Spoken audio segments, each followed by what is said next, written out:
Hey there. So I got permission to talk about the new commission that I've been working on, and so this is the little small scale maquette that I did, and this is what I made the big easel for. Um, but so it's a relief thing, and I mean I'm sure that I've talked about this before, but I'm not very good at drawing, or at least compared to my sculpting.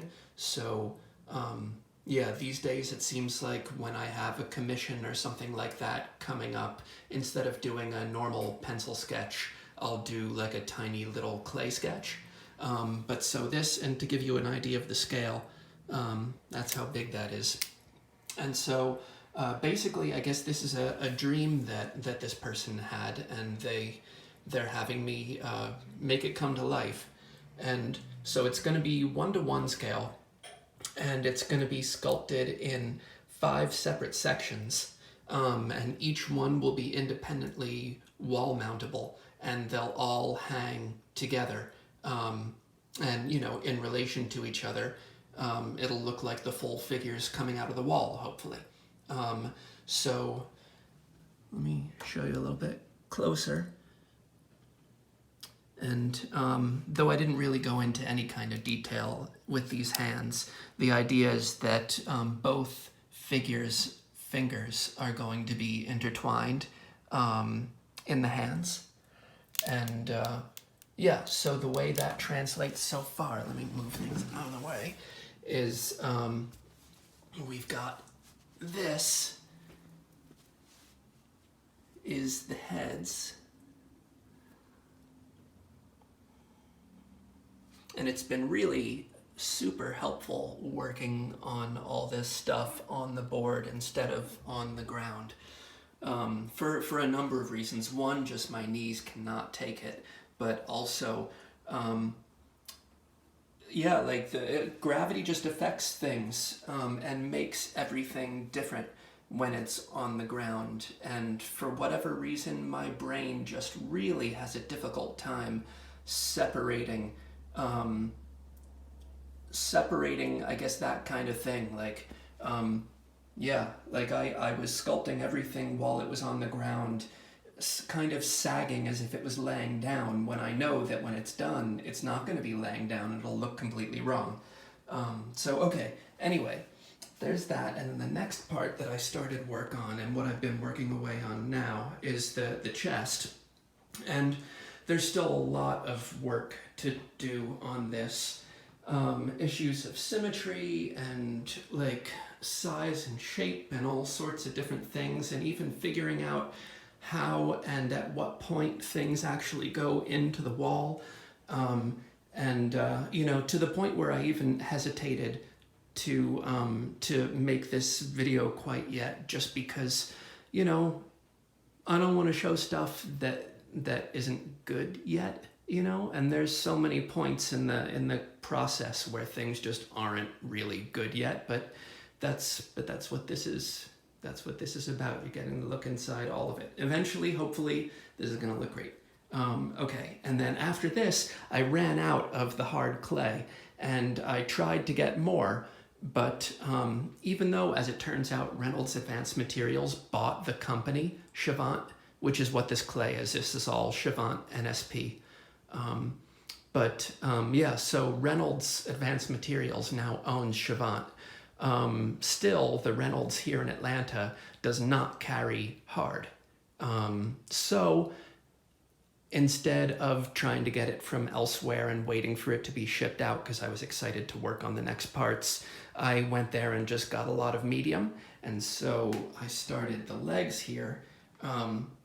And so I figured, as long as I'm working in the medium as well as the hard, I should make sure to color code them so that they don't get mixed up together. Because if I have hard and medium both in green, they don't mix well together, and it could create a lot of problems. So I figure now the types of clay are color coded.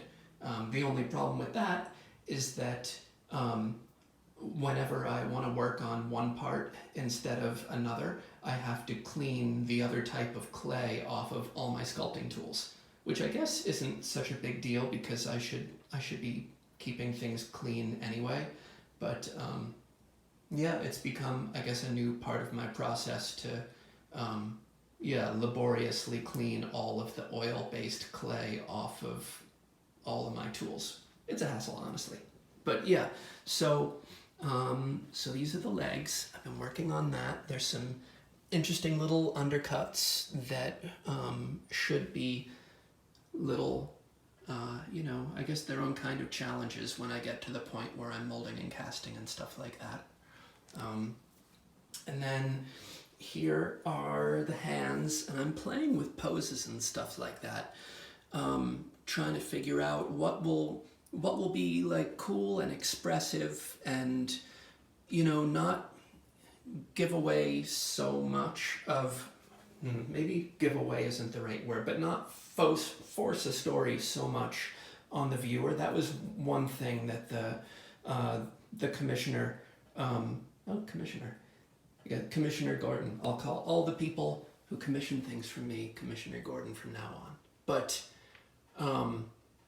anyway, wow, I lost my train of thought quick there. Okay, so it's important to him that that the viewer get to decide for themselves to an extent, like just exactly what the relationship is between these people and what's happening. For example, like with the heads, is he kissing her? Is it a vampiric thing and she's being bit, or who knows what? So likewise, with the position of the hands, I don't know. I'll figure it all out and keep on talking with him a bunch, and we'll find what makes him happy. And yeah, I mean, there's a bunch more stuff to figure out, like, working big as opposed to small has so many different types of challenges with it. Like, I never thought I would spend so much time just raking on areas, like all of this, trying to smooth things out and level them and make it so that there aren't little dips and valleys and stuff like that. I mean, when I'm working small, it's so easy to just rub my thumb over something and it's just a smooth thing, but this size just doesn't accommodate that kind of technique. And also, when it comes to like the paintwork, he wants it to have, here I can show you over here, like this, this kind of dry brush technique that I do, where I'm sure I've talked about this a million times to you guys now, but I do like a wet coat of something dark and then I dry brush over the top something light, and it gives this nice contrasty kind of effect. But a big part of why, or I guess how that's achieved, is because that there's texture in the sculpt itself, so that when I do the dry brushing, it just puts the light color on, on the highest areas, and the recessed areas stay dark. So I gotta somehow translate that to something that's really big. And, I don't want it to just be skin texture, because I feel like if I do a high contrast paint job of skin texture, it's just gonna make them look like super wrinkly and weird in a way that isn't attractive. So I'm gonna have to figure out texturally how I want to approach, these big areas that for the moment are, really pretty smooth. And figure out like what also, it's weird touching something that's a one-to-one sculpture. I'm not used to that. But okay.